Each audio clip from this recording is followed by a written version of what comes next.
Замандастар, қарлығаштар қайдек. Қайсыңар тарапқа кеттіңдер ме, әлде биік асуларға жеттіңдер ме, әлде биік асуларға жеттіңдер ме, армандастар қорынастар. Бәрімізде өмір жолын баса едік, бәрімізде жазылмаған таса едік. Армандастар қайда, абзал достар қайда, замандастар қарлығаштар қайда екен. Кешені соны айтамыз. Суретке Ахмет Айгүл қандай бір өлең жіберін соны айтайық деп қандай? Бірге тойлап, бірге өткізген жалыннан жашарым, қалай қызық күн өткізген қайдасыңдар достарым, достар, достар, жүрсің қайда, бірге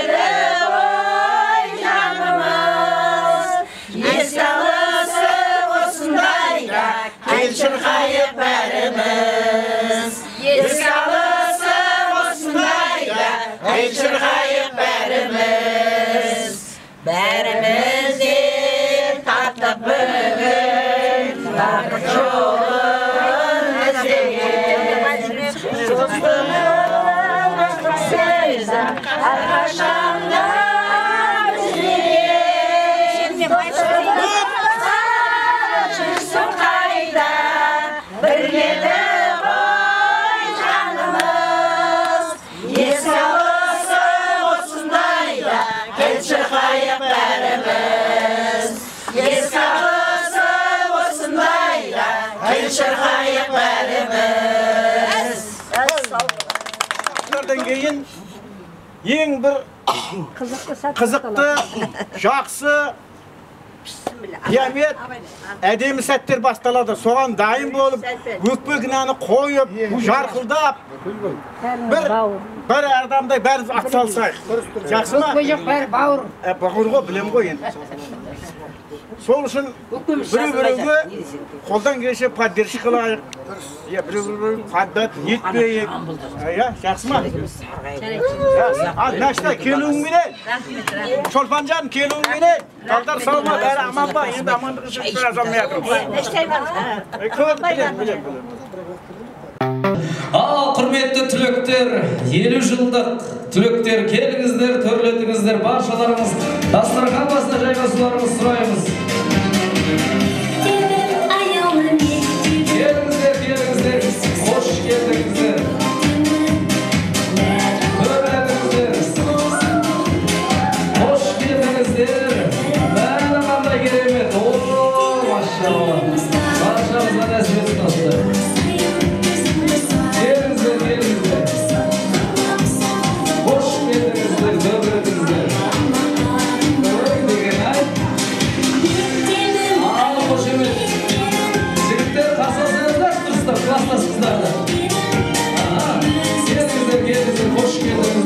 Өтіңіздер.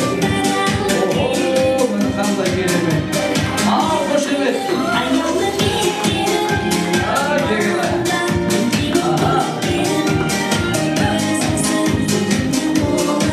Ал 1 миллион ай. Сені жібермейсіздер. Кластасыздар ма 1 миллион ай?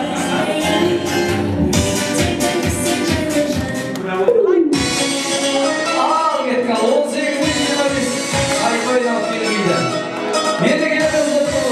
басына жайғасып алайық. Мына қандай керемет, 50 жылдан кейін, 50 жылда ел жаңа деуші. Жанысы бар, байы бар, жабысы бар, тайы бар, көкжал мінез көкбөрі, рухы жалын, өрттемі, қияғынсып қобызға қош шек тақтай шерткені, құлжадай қуатты қыл өсірген, құрмадай тәтті қып қыз өсірген қазақ сахарасының бейзалары мен бектері. Ассаламағалейкум, армысыздар, мерекелеріңіз құтты болсын! Бүгін мінекей қадірлі көпшілік, әуелі Алла, одан кейін перзенттеріңіздің арқасы, одан кейін мінекей Алланың берген денсаулықтың арқасы 1978 жылы Қожелі приставындағы Крупская атындағы орта мектепті тәмамдаған түлектердің 50 жылдық кездесу сәтін ашық деп жариялаймыз.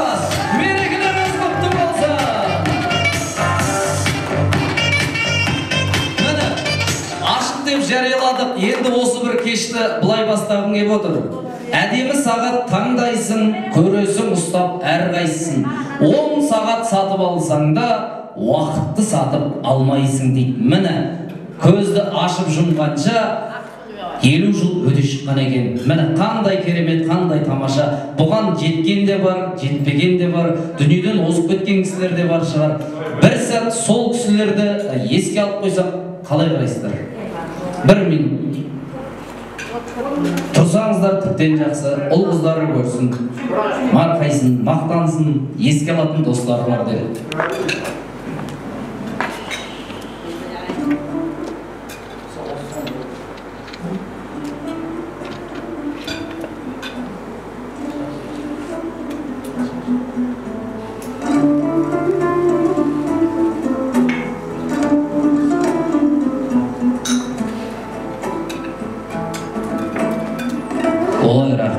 Ал мың алғыс, кешегі бозбала, кешегі бой жеткен, кешегі балауса қыздар, кешегі бозбала жігіттер, бүгін мінеки бірлеріңіз Асқартау ата, бірлеріңіз аяулы әжеге айналып, бір үйдің қариясы, бір үйдің қазынасы болып, сонда да мінеки бірлеріңізді көрейік, бұл жалған дүние, ойнайық, күлейік, бір-бірімізге тілегімізді айтайық деген ниетпен жолығып отыр екенсіздер.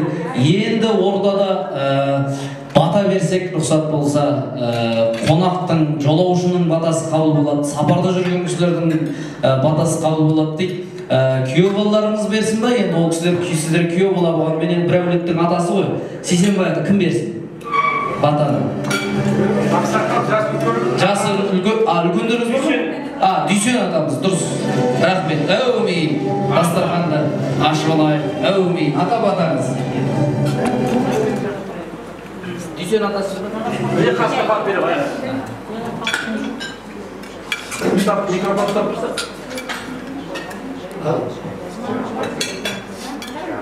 Ал құрметті 50 жылдық бітіріп кешесі батқан достар, қыздар, келіншектер, аталар, 50 жылдықтары құтты болсын. Кездесулерің бір-біріне деген сыйластық бәрі көрініп тұрыпты. Рахмет сендерге. Керемет. Жай жағдай Астан, Тоқ, Қарақалпақстаннан, Ақтөбеден, Оралдан келіп атқан балдар, қыздар бар. Бәріне рахмет. Осы сыйластықтардың себебімен 50 жылдықтың беріне келіп жатыр. Рахмет. Бәріне бақытты болыңдар. Дендеріңіз сау болсын. Бала-шағаларың аман болсын. Аспанымыз ашық, еліміз тыныш болсын. 50 жылдықтарда, 60 жылдықтарда да кездесе берейік. Аллаху акбар, әмин. Әмин, Аллаху акбар. Көрінген таудың биіктігі жоқ дейді. Алла қаласа 60 жылдықта кездесуді Алла нәсіп етсін. Ал енді үлкен астан дәмнен алып жеп отырыңыздар. Кеш басталды, ашық деп жарияланды. Астан дәмнен алып жеп отырыңыздар. Біз осы Сейсенбай атамыз бен Мәреш апамыздың немерелері, балалары боламыз, мінекей сол кісілердің атынан келіп отырмыз. Енді үлкен астан дәмнен алып жеп отырыңыздар. Осы Сейсенбай атамыздың бір ауыз сөзімен келіп отырып, ал астарыңыз дәмді, бойларыңызға сіңімді болсын. Осы мына сіздерді осылай әйтеуір тиын тебен тауып, жұрттан қалмасын, қатарынан қалмасын деп жіберген сіздердің ұл қыздарыңызға мың алғыс, солар аман болсын, сіздеріне береке берсін. Мың алғыс оларға, мың алғыс. Ол енді айналып келгенде өздеріңіздің берген тәрбиелеріңіз деп ойлаймын. Өздеріңіздің берген тәрбиелеріңіз. Ал енді рұқсат болса, адамзаттың асылы сүйікті пайғамбарымыз саллаллаху алейхи айтқан ғой, 3 рет айтқан ғой, бірінші жақсылықты анаңа, екінші жақсылықты анаңа, үшінші жақсылықты анаңның жарығын сыйлаған аналар, сіздердің құрметтеріңізге қазақ вальсінің королі Шәмші Қалдаяқов атамыздың ана туралы әнін орындап берейін. Сіздер енді қатты елеңдемей, ауыздарыңыз дәмде, құлақтарыңыз әнде болсын. Ал енді астарыңыз дәмді болсын, сіздердің құрметтеріңізге. Астарыңыз дәмді болсын.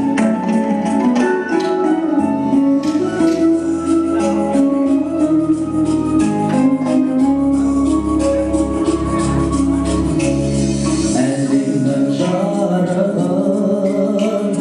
сыйладың сен маған, даланың әр гүлін жинадың сен маған.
Анасы бар адамдар ешқашан қартаймайды десе, бүгінде баласы жақсы адамдар қартаймайды дейді. Мінекей ұрпақтарыңыз жақсы болып отыр, мінекей әрдайым қартаймаңыздар.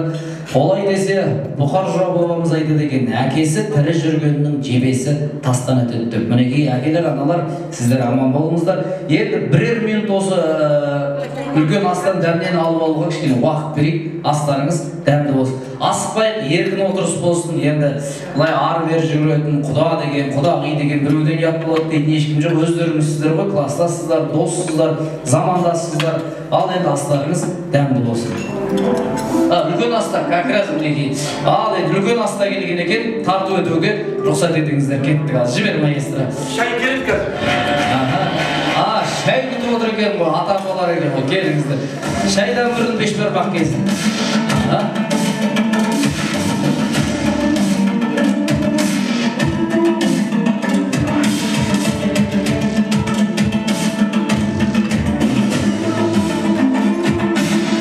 Ал жайғастырып алыңыздар.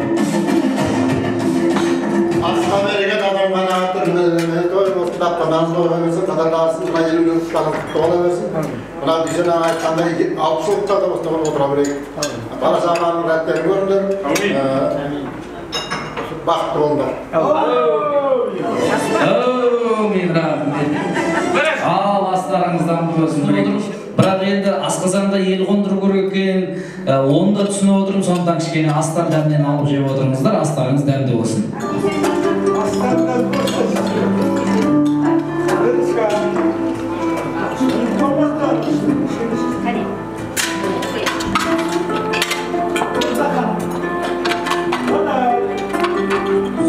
Тарихи салтанатты жиынды ашу кезегін әрине осы 10 жыл бойы мектептеріңізде бессменный класском болған Елеманова Баян апайымызға және осы жобаның басталуына, осындай басымыздың қосылуына себепші болып отырған Өтемұратов Хамит атамызға сөз кезегін бергенге отырып, ал қошемет құрметті аямай.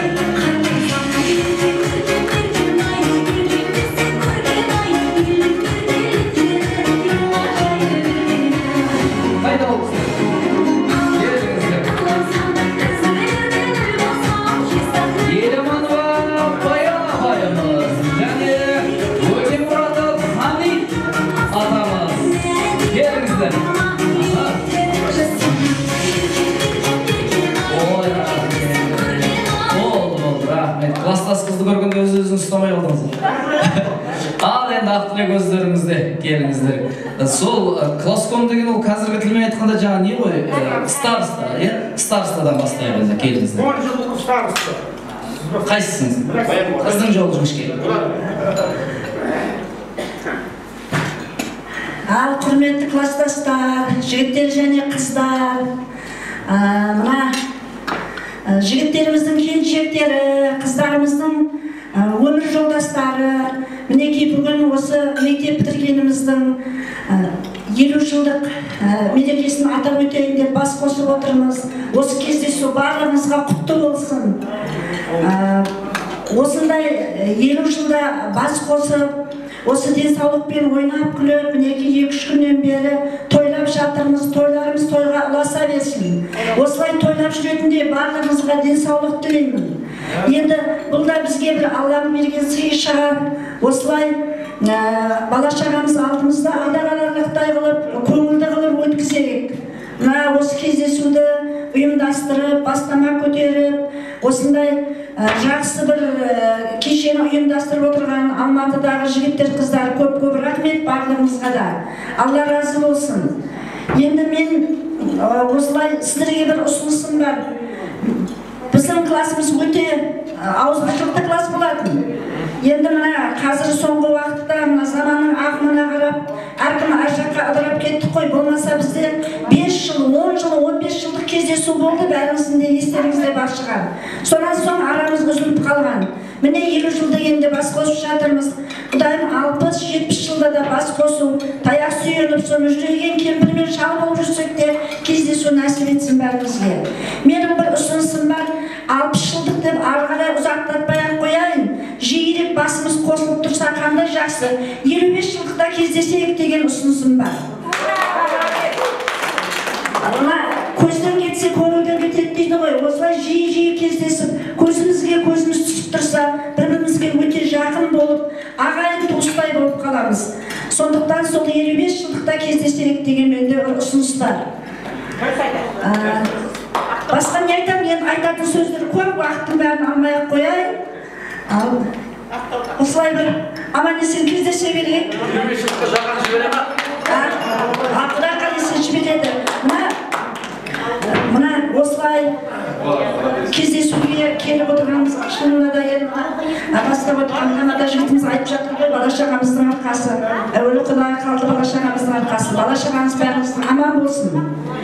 Осылай құрметтеріңізді жайына қойып, қатардан қалмасын ата-анам деп, осылай кездестіруге жіберіп отырған балдарымызға да көп-көп рахмет. Оларға да біздердің жолдарымызды берсін. Өссін, өнсін, 50-60 жыл кездесулерге жеткізсін оларды да.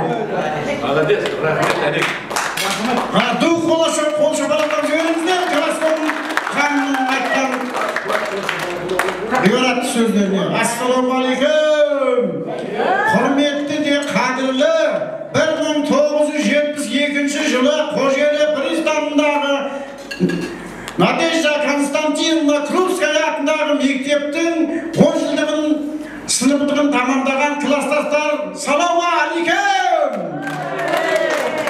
Ал енді құрметті ағайындар, достар, бауырлар, міне бүгін бір тарихи сәт болып тұрды. Тарихи сәт есте қалатындай. Себебі біздердің басымыз қосылып жатыр. Міне көп 50 жылдан бері көрмеген достарымызды, құрбыларымызды тауып, қуанып, жүректеріміз жарылып жатыр. Бұл жақсы мерекенің басталғанына 2 күн болды. Күтіп алдық, біразын ұзақтан келгендерін кеше марқұм болып кеткен бақилық болған жолдастарымызға арнап құран бағыштадық.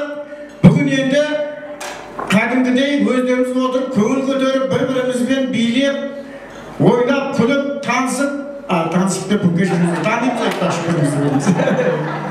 Соған бір мәз болып қуанып көңілдерімізге келді. Құрметті достар, келгендеріңізге алыстан көп-көп рахмет. Ұзақтан келдіңдер, жақыннан келдіңдер, бәріңіздің де көңілдерін түзу, ниеттерің ақ екені көрініп тұрды. Ал онда мен де сөзімді аяқтайын, келесі кезде сөйлейтін ниеттерін, тілектерін білдіретін азаматтарға кезегімді беремін.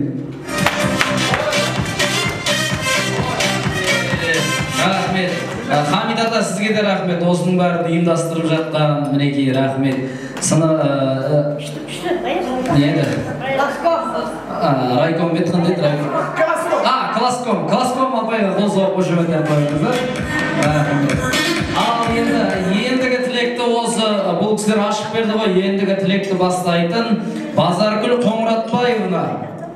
Базаргүл Қоңыратбаева және де Сейсенбай Қалиев Айгүл Базаровна. Байназаров дейді. Ал кеттік, ортаға. Билет келіңіздер енді.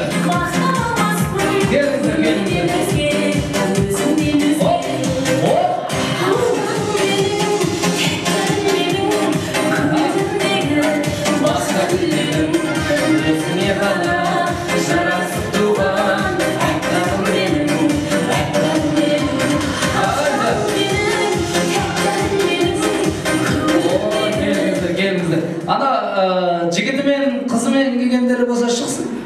Жалғыз бұл кісі үшеуі пока отдельно, келіңіздер. Апа келсеңіз, бәсе сол жігіті бар сияқты мына кісінің. Сіздің жігітіңіз бар? Бәсе келіңіз. Ой, рахмет. Ой, күйеу бала болғаннан кейін алып отыр ғой. Келіңіз, бәсе. Келіңіз. Жоқ, тілек айтсын. Бөлек шықпай болып болмайды ғой, келіңіз. Жібер маэстро. Апа, келіңіз.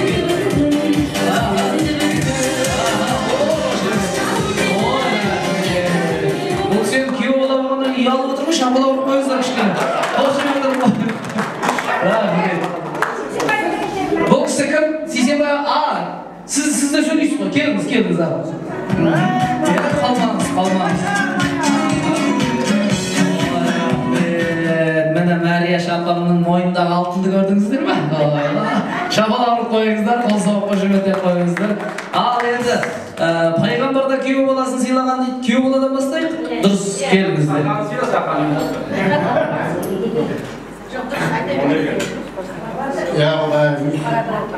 Жесін, айтқаным келсін осында. Елжіліктарын құттығыла берсін Құдайым. Қас болмай айтқанда 23 жылға кездесіп отырған құтты болсын.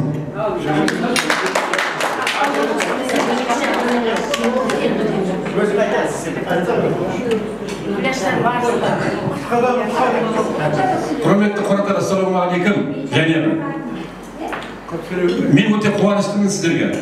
Сіздерге рахмет айтамын, тәңір жарылқасын Құдайым. Бәріңізге мен ғана айтпады деймін. Өйтетін себебім сонша алыстан немересін, балдарын, жұмыстарын тастап, уақыттарын алтын бөліп, мынандай күттай жұдырықтай жүректерменен мен Толикті көрсем, мен Менаны көрсем, мен Шолпанды көрсем деп әркім біреуді ойлап келді осы жерге. Құрдан көр келген жоқ, садақа келмедім, тойға келмедіңдер сіздер. Біздерді көреміз деп келдік. Біздер сіздерді көрейік деп сағынып отырдық. Өте рахмет, тәңір жарылқасын, аман бәріңізді осындайға келгеніңізге. Одан айтатын бәріңіздің денсаулықтарың жақсы болсын Құдайым. Хамит пенен Сәрсенбай мен осыған өте жүгіріп, жортып, осылай жақсы болып өтсін. Бәрі күні ойнап кетсін. Бәрімізді тіледік, сіздердің де тілегіңіз солы болды. Құдайға шүкір тілегімізді берді.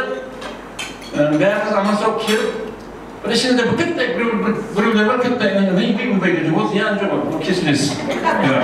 Оны қолдан келіп тауыпшылығымыз бар. Онда, сіздерге айтатын рахмет, тәңір жарылқасын.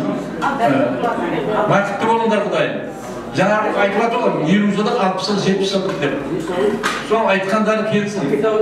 Бастан бірге бірек, аман сау қойып мереке қатынасайық, одан келсе. Амыстар.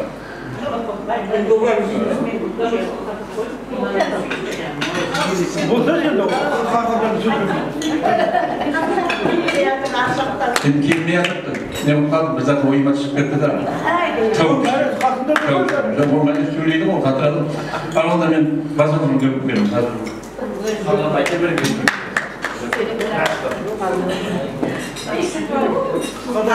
Барлығыңызға ассалаумағалейкум.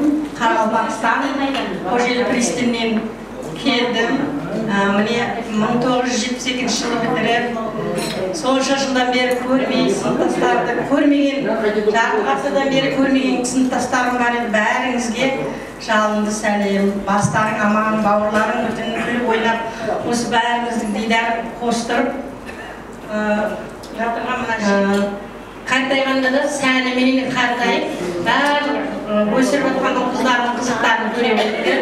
Кеше қонақ ас бердіңдер, қайтқандардың атына құран бағыштадыңдар, қонақ астар ауырмай, сырқамай, аурулардың бәрі ізде қалсын, мәз болып күліп ойнап өтірейік. Еғдеймін. Көп рахмет.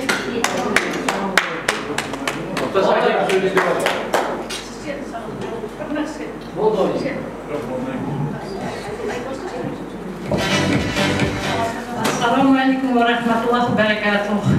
Алыстан жақыннан келген сыныптастар, келген қадамдарыңызға гүл бітсін деймін. Айналайын жандарым-ау, иә, көрмегелі көп болды. Міне 50 жыл. 50 жыл деп біз айтар ауызға оқ оңайық.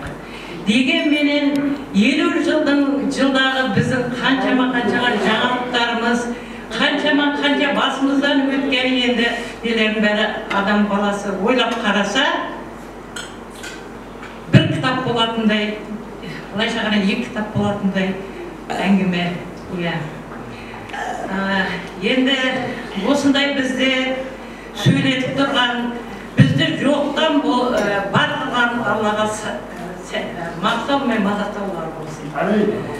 Пайғамбарымыз саллаллаху алейхи салам өз жолымен осындай қылып бізді өз жолымен жүргізуге нәсіп еттірген пайғамбарымыз саллаллаху алейхи саламға сәлем мен салауаттар болсын. Айналайын сыныптастарым, сіздерді бірлен қадап алтынға да тегуге болмайды жандарым. Енді айтсақ, менің қуанышымда сондай бір өте-мете шек жоқ.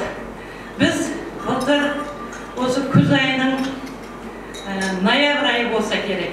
Осы жолдасыммен бір машина себеп келіп қалды осы Алматы қаласына. Содан осы мына Хамид сыныптасымызды көріп, сол жерде екеуміз біраз әңгіме-дүкен құрып қалдық. Хамид, биыл біздің 50 жыл болып қалды ма десе, Хамид айтты, иә, 50 жыл болып қалды дейді. Алла қаласа деймін, сыныптас еді, осы 50 жылдықты атап өтуге дейді, мен дейді, атсалысамын дейді. Алла сол кезде әмин деген. Сол тілегіміз бүгін қабыл болып, ат түйенің қарын жарып тұрған көріс. Достар, енді мына жерде көп сөзден аз сөз дейді, құрдастарымызға арналған бір кішкене бір нем бар еді.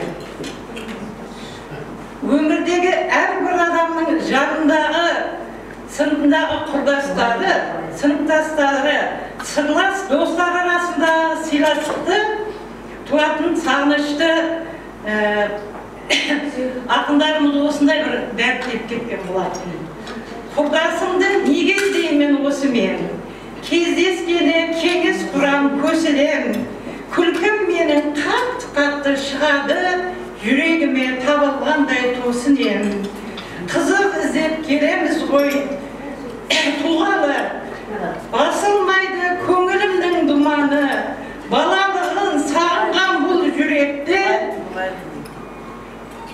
жазалмайды мың дәрігер, мың дәрі, шулы ортадан, даңғазадан жалықсам, оңашадан кейде үнсіз қорықсам, жүзімдегі азаяды әжімім, Құдай аттан құрдасыммен жолықсам, ашылады сонда маған күн кеуде, шын жүректе масайрап бір күлгенде, ажал маған жоламайтын сияқты, сол құрдастар жер бетінде жүргенде деп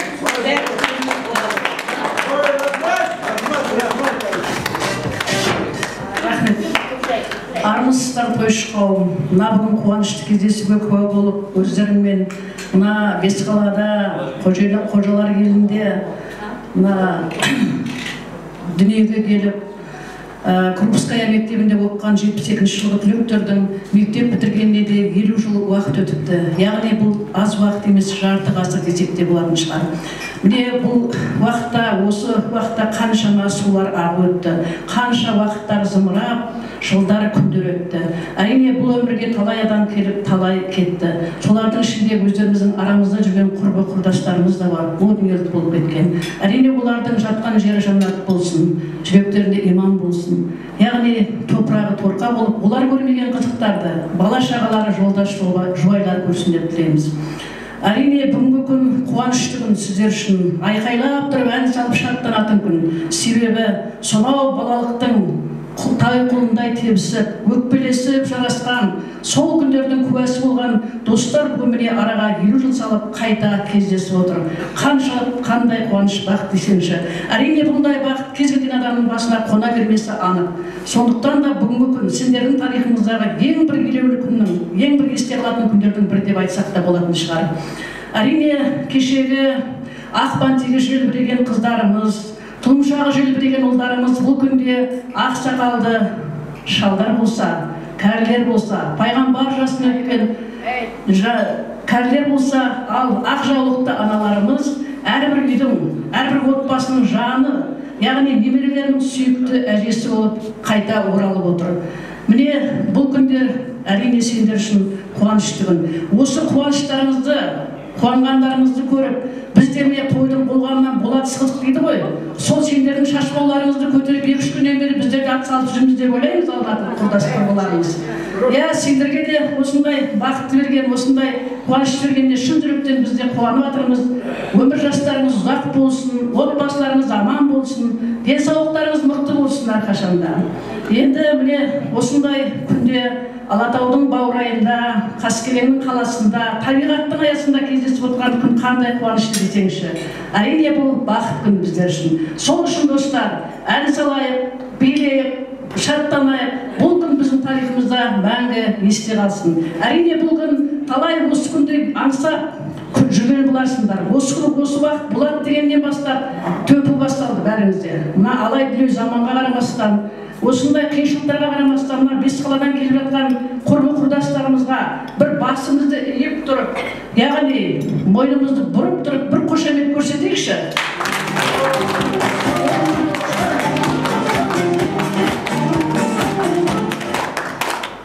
Әрине туған ел десе, яғни адам өзі, біз Бесқаладан көшкенмен біздің әлі жүрегімізден ауыл көшкен жоқ. Біз сол жақтың тілегінде жүреміз. Себебі біз сол жерде туып өстік, сол жерде қызмет істедік, сол жерде өсіп өндік. Әрине тартай шашылып бұл күнде Қазақстанның әр өңірінде жүргенменен біздің жүрегімізде әлі сол Бесқала соғып тұр мәңгі. Жүрегімізден әлі кеткен жоқ, біз ауылдан көштік, бірақ әлі есімізде сол күндер. Міне сондықтан да осындай ауыр күндерге, мына жолдың қиыншылығына қарамастан, уақыттың тығыздығына қарамастан, уақыттарын бөліп, алтын уақыттарын бөліп келіп отқан мына достарымызға шын жүректен рахмет айтамыз. Отбасылары аман болсын, яғни өткен кеткендеріне салауат болсын. Осындай арамыз ешқашан үзілмесін, бауырымыз бүтін, басымыз аман болып жүре берейік. Той-тойлау естіп ете берсін. Мүмкін 55 жылдық емес, 60-70 жылдықтарды да көрсіндерге бәрімізге естіп етсін. Сау болыңыздар. Өте дұрыс айтып отырсыз, міне. Сіздерге осындай денсаулықты берген, осындай досты берген, сіздерге сондай немере шөбере ұл-қыздарды берген Алла тағалаға ол ешқандай қиын емес деп ойлаймын. Бір 10 жыл бере салу, енді 10 жыл ар жағында 40 жыл, 100 жыл деген сияқты бере салу қиын емес деп ойлаймын. Сіздер енді қазір немере қызы, шөберенің қызығын көр деп жатсыздар, қызығын көріп те жатсыздар, Аллаға шүкір. Соның бір қызығын айтып берейін. Бір атамыз немересі мектепке кетіп бара жатса, немересін шақырып айтып, балам берген, бір сабақтан 5 алып келсең 500 теңге берем деген ғой. Сөйтсе немересі күнде 10 сабақтан 5 алып келеді екен.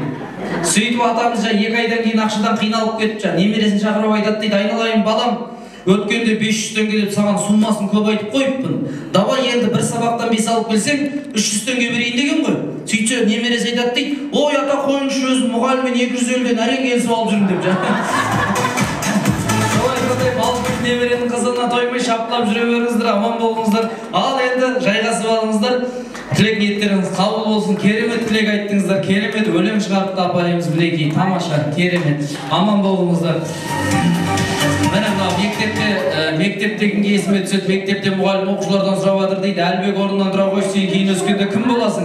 Қандай маман иесі боласың десе, Әлбек деген оқушы айтады дейді, мен кейін өскенде мен министр боламын деп. Ой, бәрекелді, арманыңа жет. Еркебұлан орнынан тұра қойшы, сен кейін өскенде кім боласың десе, Еркебұлан деген оқушы айтады дейді, мен кейін өскенде мен депутат боламын деп. Ой, бәрекелді, арманыңа жет деп. Айжан орнынан тұра қойшы, сен кейін өскенде кім боласың десе, Айжан деген қыз айтады дейді, мен сол екеуінің біреуін әйел болатын шығармын деп.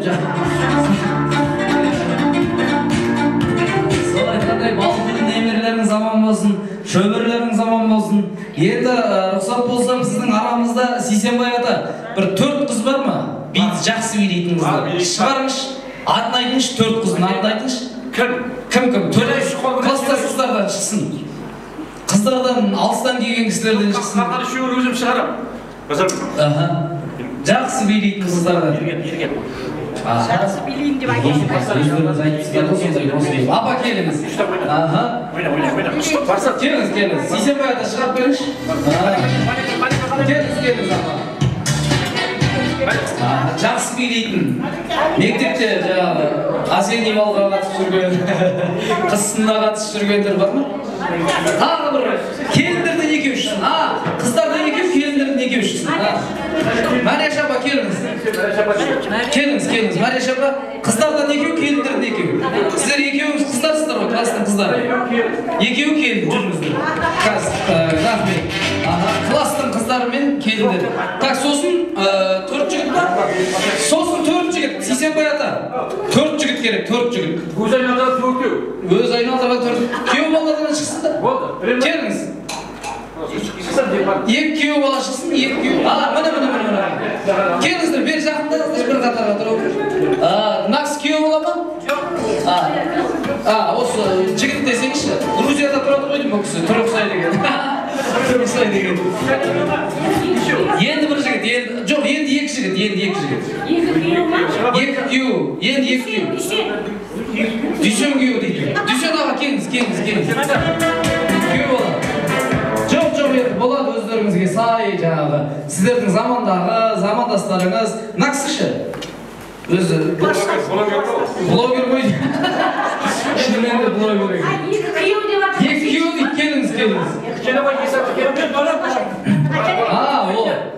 Бір күйеу келсін, бір күйеу. Ой, қайын жұртты сыйламайды екен бұл күйеулеріңізден. Келіңіздер. Так, мына жақта жүріңіздер. Мына жақта қазір көрсетеді, жүріңіздер. Алтауыңыз жүріңіздер қазір. Нақты дәу 4 басын көтеріп келесіздер. Қазір дайындап тұрыңыздар, асықпаңыздар. Сіздер қошемет ұруға дайын тұрыңыздар қазір. Шырайлы өзбек қыздары. Өзбек қыздары келіп отыр. Даямайық сіздердің қошемет құрметтеріңізбен Ташкенттен келген өзбек қыздерімізді отыра беріңіздер. Шамала ұрып қоя, қалай келеді? Ой, рахмет. Ал енді сіздердің құрметтеріңізге замандастарыңыз Вахтан Кикабидзе.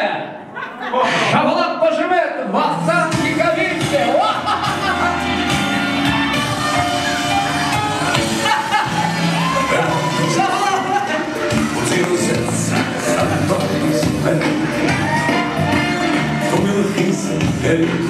Вахтан Кикабидзе. Шабалақ. Вахтан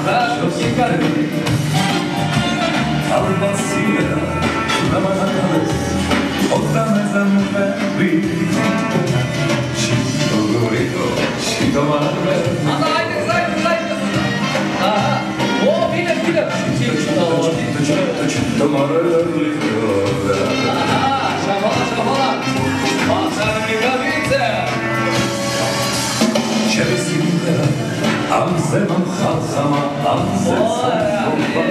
Вахтан Кикабидзе, қол соғып қошеметтеп қойыңыздар. Ал енді әйгілі Ялла тобы қошемет құрмет. Идет вокруг Оксана жизнь без шейканы.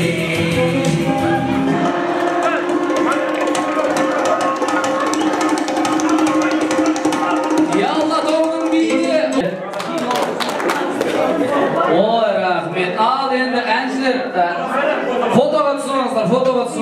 шапалақ ұрып қойсаңыздар. Қалай би билет, жақсы ма? Ялла тобы қалай өнер көрсетті? Ой, әдемі, керемет. Енді рұқсат болса Мира Құсайынова, Зәуреш Түлеубаева, Марияш Самигулина. Осы кісілер бір тілек айтты. Ал ортаға келсеңіздер. Тағы келіңіздер.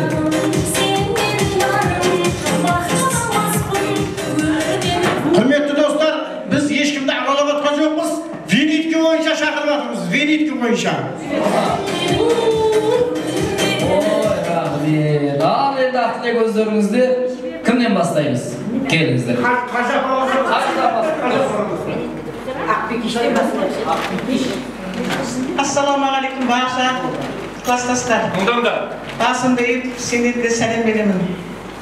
Көптен күткен күн. Көптен күткен күнге Алла тағала нәсіп етіп жетіп отырмыз. Бұл күндер ерекше тарихи күндер болып есептеледі. Бұл күндерге жеткенде бар, жетпегенде бар. Аллаға мың сансыз шүкір берген нығметтеріне. Қанша жерден келіп отырған класстастарымыз бар. Қарақалпақстаннан, Ақтаудан, Ақтөбеден бәріңіздің қадамдарыңызға нұр бітсін. Осы мерекені аман есен, ақ жүзді, абыройлы болып өткізіп, өзіміздің отбасымызға аман есен оралуларыңа тілектеспін. Алла жолдарыңа жеңілдік берсін.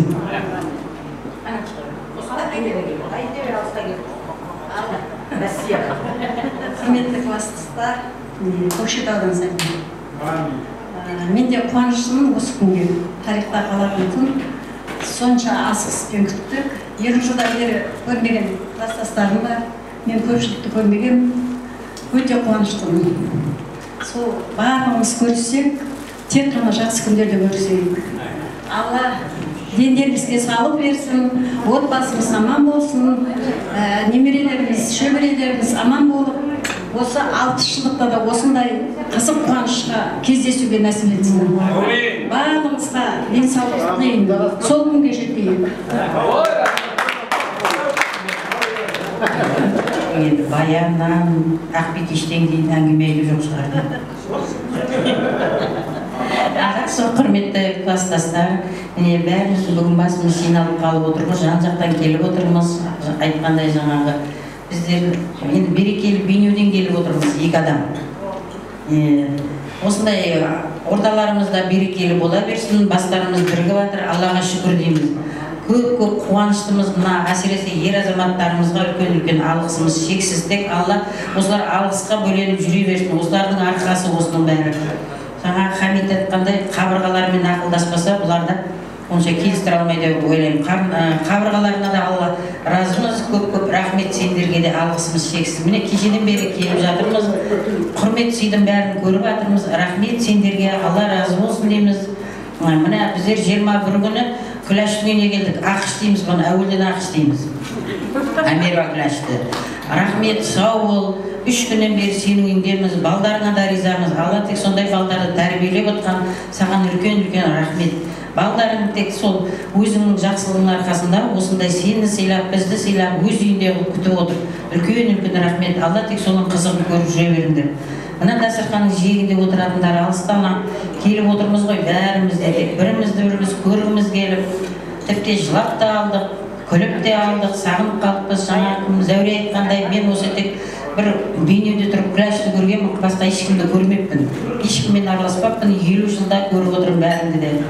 Ешқандай да өзгеріс те жоқ, не де жоқ. Күшті болып отырмыз, үлкен рахмет, бәріңе сау болыңдар, балдардың қызығын көріңдер. Қалған жағында тек шөберес сүйіңдер деймін. Сол шөберенің қолынан тек май жалап отырыңдар. Алла нәсіп етіп, мен әйтеуір 2 шөберенің қолынан май жаладым өзім. Сол сендерге де сол жол жұғысты болсын деймін. Алла тек дастархандарың жақсылыққа, тойға жайылсын.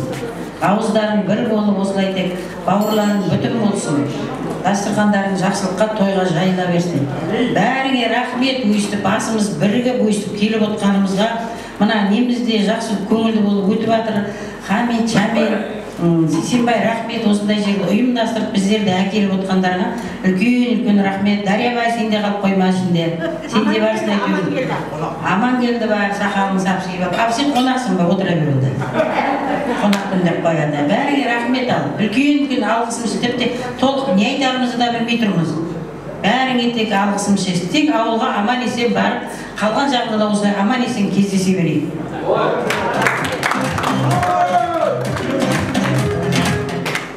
Құрметті класстастар, алыстан ат терлетіп, тау асып, жел асып, шөл асып жүрген 3 класстасымыз бар еді. Соған осы классымыздың алдынан азғантай ғана сыйлығымыз бар. Соны рұқсат етіңдер беруге. Алда болса көптей көр, тарда болса сөктей көр деген қазақымыз бар. Ал Қоратбаева барса. Пятигорскийден келіп отыр, Пятигорский.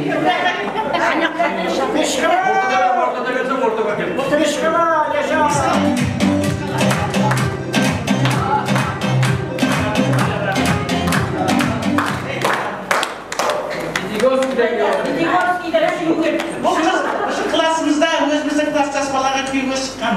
Классымызда махаббаттың символы еді. Өкінішке орай жолдасы қайтыс болды, иманы жолдасы болсын. Қалғандарда сен аман жүр. Шестигорский. Осы мектептің директоры болған кісі.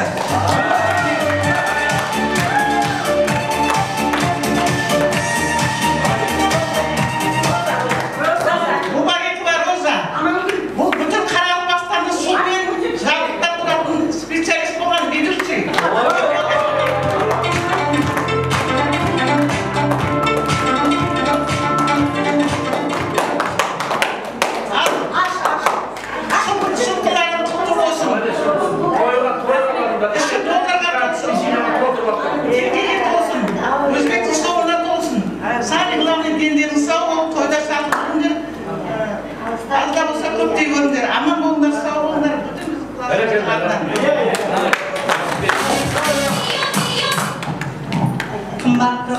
Қымбатты да қадірлі де класстас қыздар, осыны орамал том болмайды сыйып жол болады дегенде соны атап сыйлық болғатсында көп рахмет. Бала-шағаларының рахатын көрін, ауырмаңдар, сырқамаңдар. Барлық жақсы тілек тілеймін. Сіздерді алыстан келіп сыйлап, сыйлағандарыңызға, жаңа класстастарымыздың атынан айтып беріп жатқан сыйлықтарына бәріңізге рахмет. Осы жігіттерге де, мына алыстан келген қыздарға да организовать еткен мына жігіттерімізге де, бәріңізге де рахмет. Семьяларыңызда бақыт, Құдайым бала-шағаңыздың атын көп жүргенсін де. Рахмет, сау болыңыздар. Құрметті достарым, класстастарым, құрдастарым, қызметтерің Алладан қайтсын, бізден қайтпаса Құдайдан қайтсын, бірлерің мың болсын. Рахмет, аманшылықта көрсетеміз. Ой, рахмет. Ал енді тілек ниеттеріңіз қабыл болсын, дастархан басына жайғасылайық. Рахмет, мың алғыс. Қыздарға қоса қошемет деп қойыңыздар. Пятигорскіден келген қыздар. Енді рұқсат болса, Сейсенбай ата, өзіңіз керексіз, сосын мына кісі керек болып тұр. Кім? Хамит ата керек болып тұр. Хамит ата керек, сосын жігіттер.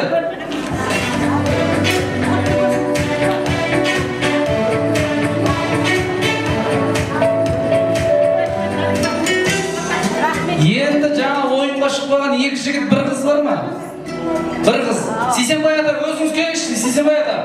Ата, бір жігіт бір қыз қой, бір жігіт бір қыз, кім бар? Бағана шықпаған. Жоқ, бағана шықпаған. Бұл шықпа?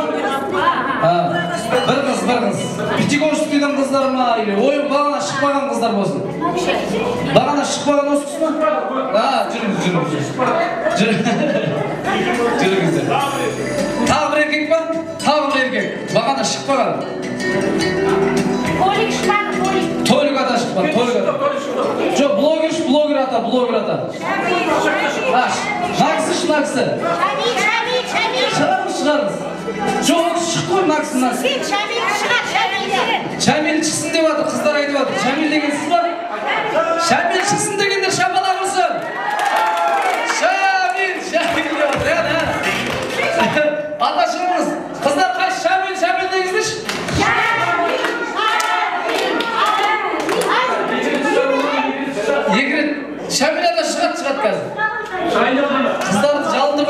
екен бұл кісі?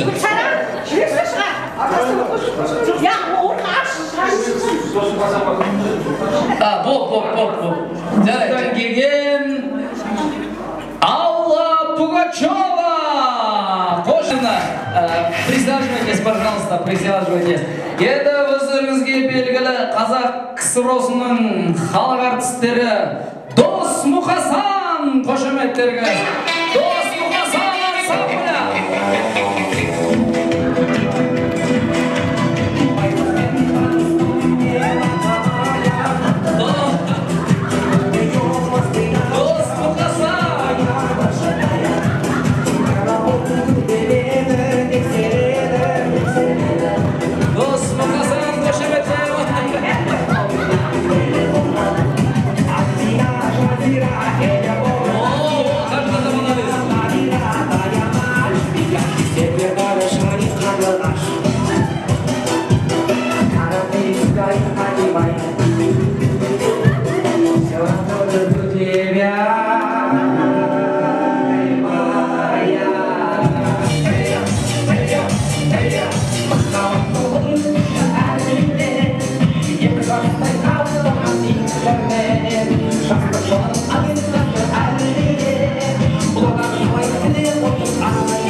Алла Пугачева қалай өнер көрсетті? Дос Мұқасан ансамблі қалай өнер көрсетті? Ой, рахмет. Ал енді суретке түсейік, келіңіздер. Келіңіздер, жаңағы 95-ге келіп қалған бір атамыздың шөбересі бар екен. Шөбересі мектепке кетіп бір 10 болмай қайтып айналып кепті. Атам шөбересін сұрап, «Ей, не болды, сабақ болмады ма?» деп. «Болған жоқ» депті жаңағы шөбересі. Ән ұстаз келатыр, мұғалім келатыр, тығыл деген ғой. Сөйтсе шөбересі айтады дейді, «Ата, тығылсаңыз сіз тығылыңыз, сізді өліп қалды деп сұрап кеттім» деп жаңағы. Солай айтқандай министрге тілейтін жастарыңыз солай 90-100-ге келіп, немеренің қолынан май жалап, шөберенің қолынан су ішіңіздер деген тілек ниет қой. Ал енді солардың қызығын көріңіздер, қызығына тоймай шапқылап жүре беріңіздер. Бір жасы, сіздер де келіңіздер, жайғасып алыңыздар. Бір атамыз дейді. Жайғасып алыңыздар, келіңіздер. Бір атамыздың жасы 98-де екен. Сөйтіп хал үстінде жатып, балаларын бөлмеден шығарып жіберіп, жаңа кемпірін шақырып айтып жатыр дейді, «Кемпір, сен мен ең алғаш танысқан кезде қарындас деп атадың ба?» десе, «Атадым ғой шал, атадым. Содан кейін үйленген кезде жан-жарым деп атадым ба?» десе, «Атадым ғой шал, атадым». Содан балаларымның анасы деп еркелеттің ба десе, еркелеттің ғой шал, еркелеттің деп. Содан қартайған кезде кемпірім деп еркелеттің ба десе, еркелеттің ғой, еркелеттің шал, айттың ғой, айттың. Енді не білгің кеп тұр едің, не айтамай тұрсың десе, атамыз айтады дейді, сонда сенің атың кім болды деп. Солай айтқандай мінеки тең қартайыңыздар, мына үйдің жылуын кіргізетін осы аналар, сіздер ғой аналар, әйелдер, әпкелер, жеңгелеріміз, үйдің жылуы, орыстар айтады, погода в доме дейді. Солай айтқандай, Астанада қар жауып, жел соғып, мынандай боран, ұйытқып боран соғып тұрса, боранды күні бір атамыз далада отыр дейді. Сөйтіп бір көрші жігіт келіп сұрапты, «Ата, мынандай күннің суығында далада боран болып жатыр ғой, мынандай боранды күні неге далада отырсыз?» десе, атамыз айтады дейді, «Үндеме балам, үйдегі боран бұдан да қатты болып жатыр» деп.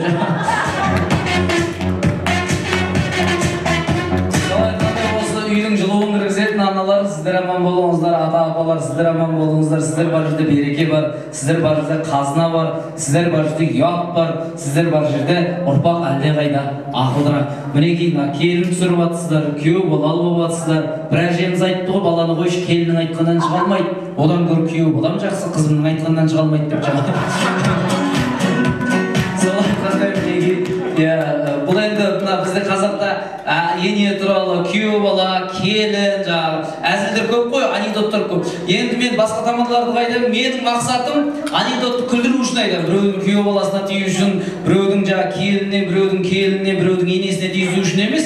Сол айткандай мына әзил болсун кичкене. Казіргі заманда бізде Қазақстанда Аллаға шүкір, осындай торқалы той мен топырақты өлімнің дастарханы бірдей ғой, байқайсыздар ма? Ал тойдың артықшылығы осындай әзілі, жаңағындай ойыны, биі, Алла пугача болмаса оның несі қызық? Бейі болмаса, әзіл болмаса, онда анекдот болмаса, сондықтан ниетім сіздердің көңілдеріңізді көтерейін деген. Өйткені біздің бабаларымыз айтқан ғой, күндізгі күлкімді бер, түнгі ұйқымды бер деп. Күндізгі күлкіміз жақсы болса, түнгі ұйқымыз тыныш болса, одан артық бақыт жоқ екен. Бір апамыздан сұраған екен, тоқтық деген не ол деген кезде, тоқтық ол тыныштық деген екен. Елің аман болса, жұртың тыныш болса, соғыс болмаса, қарның тоқ, көйлегің көк болады деген екен. Сол айтқандай, мүлкің жоғалсаң да күлкің жоғалтпа дейді. Енді қыз ұзатып атсыздар, келін түсіріп атсыздар. Сол айтқандай бір ұзату тойда қыздың мамасына тамада қайта беріпті. Тәте жыламаңыз деп. Сөйтсе қыздың мамасы айтады дейді, жыламайын мен, неге жылайды екем? 25 мың теңге кірпік жабыстырдым ғой деп жаңа. Сөйтсе абысындар айтып жатыр дейді, әй қызым ұзатып отырсың ғой, жыламайсың ба, ырымын жасамайсың ба десе, анасы айтады, мен неге жылайды екем? Жыласа құдағиым жыласын, мен қызымның мінезін білем ғой деп айтады жаңа.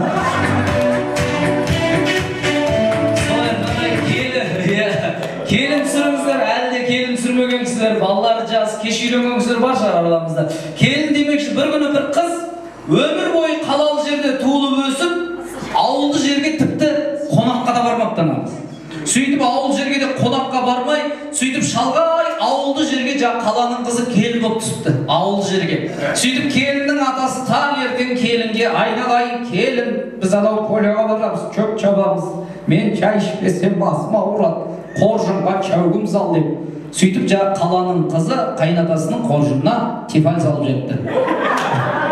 Сөйтіп, сөйтіп атамыз поляға барған, шөбін жұмысын істеген, сөйтіп отын жинап бейтіп, от жағып, шай қойын деп қоржынын ашықпаса, қоржында тефаль дейді. Сөйтіп кешкісін үйге барған кезде келін алдынан шығып сәлем бердік, шай іштіңіз ба, басыңыз ауырған жоқ па, шай іштіңіз ба десе, атамыз айтады дейді, келін ау несін айтасың, біз де поляға бардық, свет те өшті деп айтады дейді.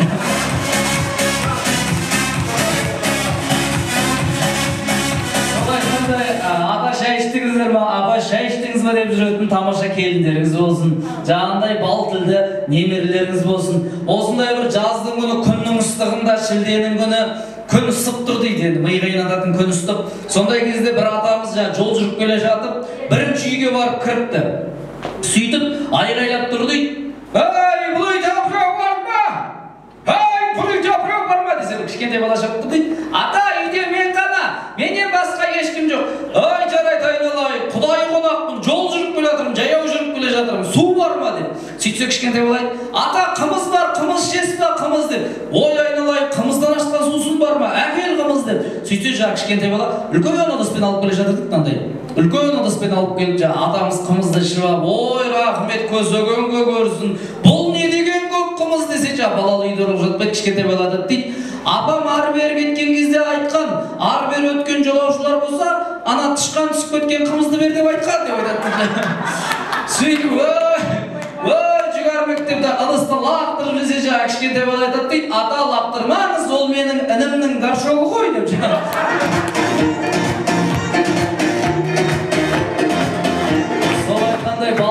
Немере шөбірлерің заман болсын, тыныштық заман болсын, солардың қызығына тоймай, ұл қыздың арқасында, тәуелсіздіктің арқасында, осылай қуанышта, жақсылықта тойлап жүре беріңіздер. Енді рұқсат болса, тағы да тілекті жалғастыратын Мәриямгүл Нұрғабылова. Жаңа шығып кеткен жоқ па? Мәриямгүл Нұрғабылова, Абат Якупбаев, Хамид Өтемұратов, жұбайымен, Наурызгүл Жолдасбаева, және біреу қосайын ба? Амангүл Түлеубаева дейді. Ал ортаға келсеңіздер. Кеттік, ал билеп ортаға. Айда, оппа.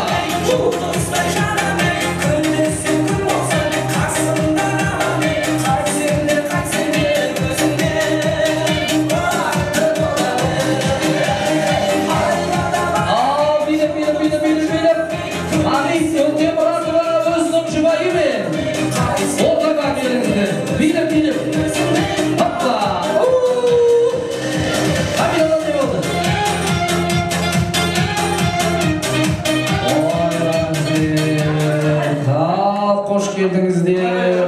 Хамид атамыздың жұбайы шықты ма? Қайсысы? Ал енді ақ тілек өздеріңізде. Атамыздан бастай береміз ба? Келіңіздер. Сіз күйеу боласыз ғой, күйеу бола. Пайғамбарда күйеу боласын сыйлаған. Келіңіз.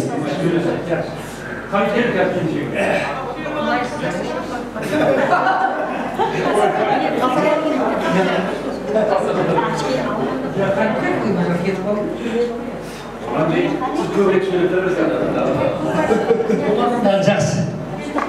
Ассалаумағалейкум көпшілік. Міне бүгін аса қуаныштарымды жүздерінде көріп тұрмын. Себебі 20 жылдық шыдақсыздардың шеттеп атқан жоқпын. Қосылып кетем ортаға ара тұра. Қызып кетем. Себебімді адаймын ғой. Міне жігіттер Хамид бар, біраз Сенбай бар. Осыны ұйымдастырып 2-3 күннен бері қонақ болып жатырмыз. Әлде 4-5 күн қонақ боламыз ба деген үмітіміз бар. Рахмет, сау болсын бұлар. Ал жақсы. Неде осылай пендеріміз сау болсын. Осындай жақсы күндерде кездесе берейік. Бұл бір жақсы күн ғой. 50 жыл, 600 ай, 1800 күн сағаттамайды берейін ба? Миллион секундқа дейін. Ал жақсы. Аман болайық, сау болайық. Жақсы. Ассалаумағалейкум. Жаңағыда айтып едік қой, құрдастарым, класстастарым. Осыны ортаға келтіріп шөлкемлестіріп жатырған мына класстас жігіттерге Сейсен бар, Аман келді, Дариябай. Қонақ қой өздерімен келген. Шамил, Хамид бар, ауылдан Римбай келді, рахмет болғанда. Сіздерге үлкен рахмет бас болсын. 1000 қосшыдан бір басшы дейді ғой, сіздер қошаметлеп, организовать етпегенде біздерге қайда? Телефоннан айтып жатырсыңдар, естіп келгенше асықтық, елде қалған азаматымызда ойбай барып келе ғой, бара ғой деп жіберді. Болғанда үлкен рахмет. Бәріңізге бір зат беріп жіберді.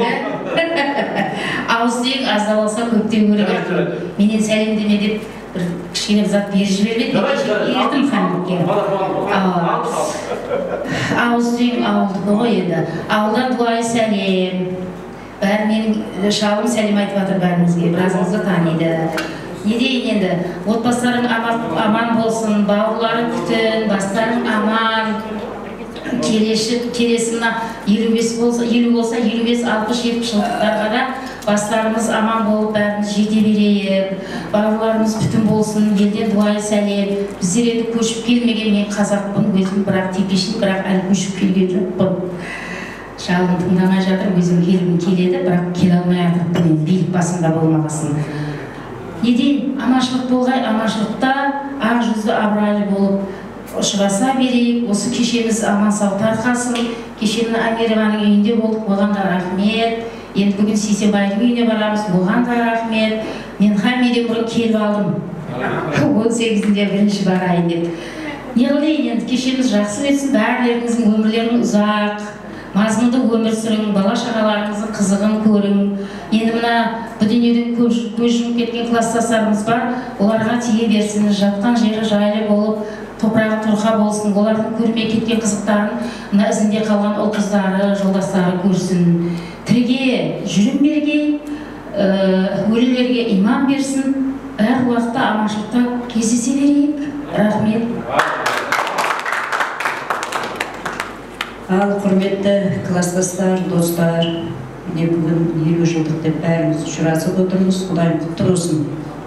Міне бәріміз бас қосып, мына алматылық жігіттер, қыздар, құрдастардың арқасында бәріміз жиналып, мына Ақ-Дастархан дөңгелегінен тұздарындес болып отырмыз, Құдайым ұзағынан болсын, қуанышымыз. Осындай күндер, жақсылық, қуанышты күндер көп болсын. Бәріңе аманшылық, денсаулық тілеймін. Бәрінің үйлерінде жақсы тойлар бола берсін. Әйтеу бір-бірімізбен кейінгі уақытта да ұшырасып жақсы күнде көрсе бергейміз. Бәріне амандық тілеймін. Бағанадан бері жақсы тілектер айтып жатыр, солардың бәріне қосыламын. Бәрін аман болың, сау болың. Ал міне құрметті класстастар, жігіттер, қыздар, құрдастар, міне бәріміз бас жиналып, осы бір қуанышты күнді сағына күттік. Той болаттан жаңағы той болғаннан той болады деген қызық дегендей үлпілдеп жүректеріміз 2 айдан бері бір-бірімізбенен сырласып осы күнге бүгін жеттік міне. Бүгінгі жеткен күніміз бәрімізге құтты болсын. Баршаңызға, отбасыларыңызға аманшылық, дендеріңізге саулық, отбасыларыңыз аман болсын, бала-шағаларыңыз сау болсын, соның қызықтарын қызықтап бәріміз жүзімізде қуаныш, күлкі ойнай берсін. Мен телевизордан көп осындай жас түлектердің 20 жылдығы, 40 жылдығы, 50 жылдықтарды көріп жатырмын, үйде қарап отырам. Енді бір айтайын дегенім, мен салыстырып қарасам, мен классыммен өте молодой екен ғой. Бәрі жас. Мен олармен салыстырсам бар ғой, қыздар. Қыздарым да көрікті, жігіттерім де сүйкімді. Қарасам, действительно, бізде қартайған кісі жоқ. Бір-екі сақалды бар тек ол. Жоқ, ол сақалды бұлар жаңағы көркемдікке қойып жүрген ғой. Көркемдікке қойып жүрсін, сонда да жүрегімде иман болсын. Мен көп сөйлей алмаймын, білесіңдер, біздің мамандық тек келген пациентті тыңдайды, аз сөйлейді, пациенттің тағдырын шешеді деген сияқты. Мен көп сөйлей алмаймын, мен тек қуаныштымын. Сол жақын арада сол жүздесе берейік. Келешекте міне шаташтыңдар, міне сол шат арқылы бір-біріміздің амандығымызды күні-түні хабарласып біліп тұрайық. Той мерекелер болса, қолдан келгенше жетуге әрекет қылайық. Аман болайық, сау болайық.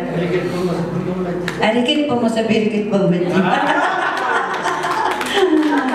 Соның ішінде мен көбірек риза болатыным класстың жігіттеріне.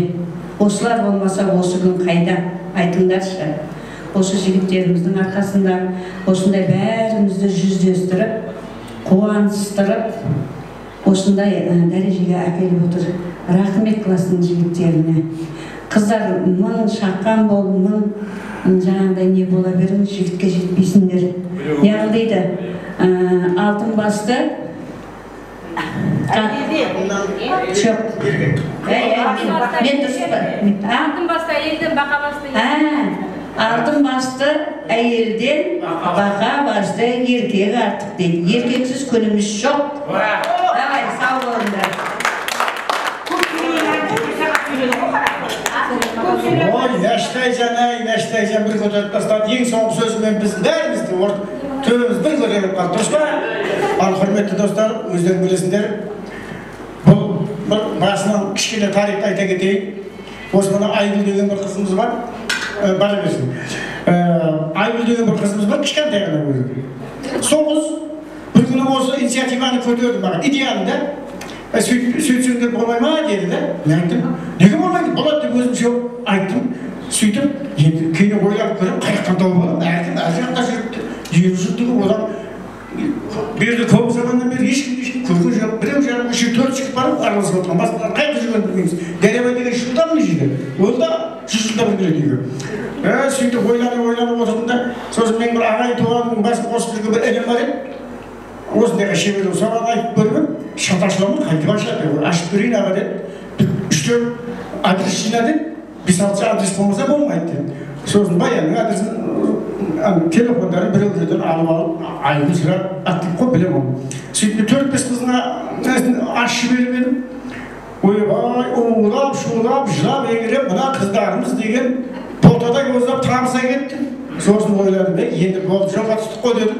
Соныменен ар жағын өздері нәтижесін көріп осындар. Жаман емес қоя, дұрыс па?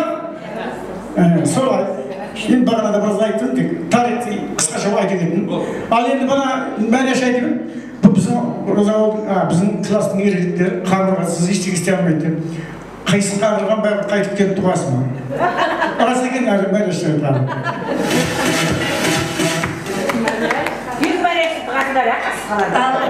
Класстас қыз-жігіттер, келген қадамдарың құтты болсын, қолдарыңа гүл бітсін, аманшылықта, тойда, жақсы ниетте қатынаса берейік. Барлықтарыңа сәлем. Ал тілек ниеттеріңіз қабыл болсын. Енді жаңа приздар бар деп отыр едіңіздер. Сіздер отырып алыңыздар. Приздарды. Қайда приздар? Мына жақта тұрған жаңа. Мына приздар ма? Енді ол приздарды кішкене бере береміз. Ал кеттік, бірінші кинолардың саундтрегін жібер. Қатырақ шығарды olsun. Так шығарды.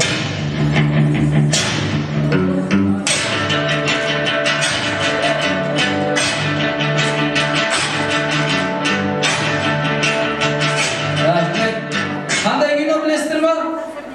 О, кім айтты? Шапалақұрай Көкшетаудан келген қызға. Қандай кино? Дұрыс, Шапалақұрай. Бәрі келді. Танцор диско. Дұрыс. Келесі киноны тыңдап отырыңыздар. Бұны білмейді ақылы. Басқасы бұл қазіргі кино ғой. Шығар даусын.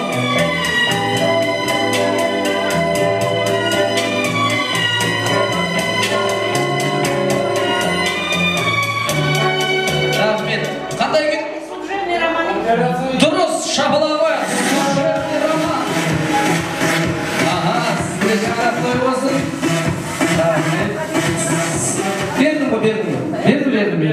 Үтік алды. Ары қарай. Ой, бұл аталар білетін шығар. Білесіздер ма? Рахмет. Ау? Жоқ. Бұл жастау кино. Жоқ, мына кісілердің ескі киноны ғой. Өте ескілер. Біледі, бұны бәрі біледі. Рахмет. Қандай? Дұрыс, Шапалақұрай. Рахмет. Анан осындай осы кісілер білетін сериалдарды ғой. Ал кел. О, дұрыс. Алдар қандай? Көкше. Шапалақұрай, алдар көсе. Ардырай жалғастырамыз, кеттік ал.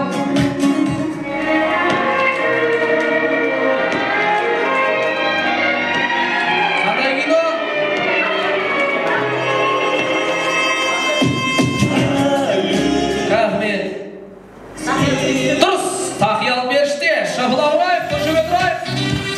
Тақиял Періште. Ары қарай.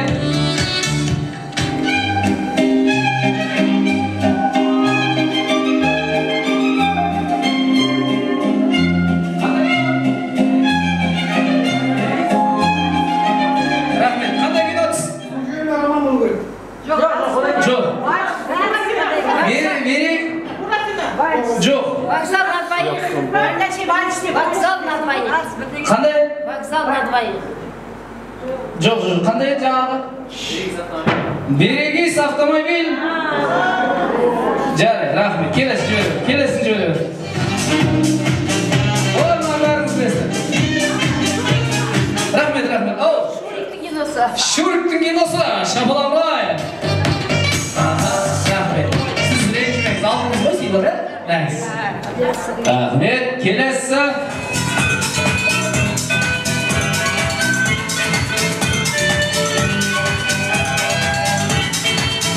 Рахмет. Ау. Служебный роман? Ол емес.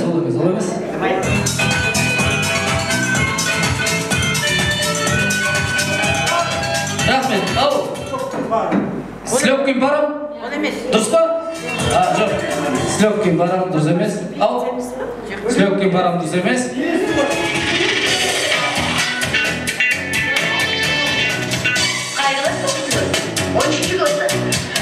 Рахмет. Қай кино? Рахмет, рахмет. Қайта басынан ал, қайта басынан ал.